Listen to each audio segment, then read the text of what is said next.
Le Zohar de ce matin, dans la Chok l'Israël de Parashat Vayikra. Nous commençons un nouveau livre qui va parler de sacrifice. Le Zohar, il emmène le verset dans le Shir Hashirim. Bati legani achoti kala, ariti morim besami, achalti ari im devshi, shatiti nim chalavi ichlu reim shetu veshichu dodim. Il dit que je suis venu dans mon jardin. Le jardin d'Akadosh Baruch Hu, c'est le Ham Israël. Il descend dans ce monde, dans son jardin, dans Batek Nisiot, Batek Midrashon, dans la synagogue, dans les études.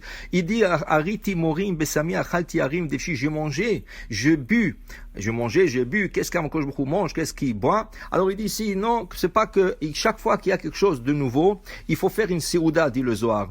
Alors dans ce cas, il y avait le Mishkan qui se mit sur le pied, et maintenant il faut faire une séouda d'inauguration. Comment on inaugure le Mishkan? Par des sacrifices. De là, on apprend que chaque fois qu'on fait quelque chose de nouveau, il y a un séouda. Vous avez un nouveau bébé? Il y a une séouda. Inaugurer ce bébé dans ce monde, après 8 jours, ça s'appelle le séouda de Brit Mila. Il y a une fille.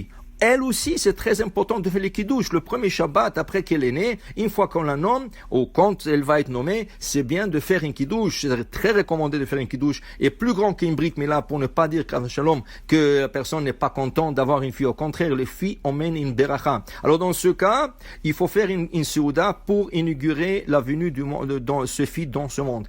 Tu rentres dans une nouvelle maison, qu'elle soit louée ou qu'elle soit achetée. Tu dois faire une inauguration de cette maison par d'ivrei Torah, par le parole de Torah. Alors dans ce cas, nous ferons une séouda. Nous rentrons un nouveau Sefer Torah dans la synagogue. C'est une inauguration. Dans ce cas, on fera une séouda lichvot Sefer Torah. Pour dire qu'une séouda, c'est quelque chose de très important. Dans le Beth Amikdash, il y avait des sacrifices que le Kohen mangeait. Il y avait des libations de vin que on me jetait sur l'autel. Ça veut dire qu'une séouda, c'est avec de la viande et avec du vin. Alors c'est de là aussi il y a une halakha qui est tirée qu'on dit quand il faut réjouir dans Yom Tov. Yom Tov c'est pas comme Shabbat un peu. Pourquoi? C'est comme Shabbat dans tout la halachot, sauf on peut cuisiner d'une flamme déjà existante. Mais le Yom Tov il s'honore avec un repas. Et la Gemara dit un simcha.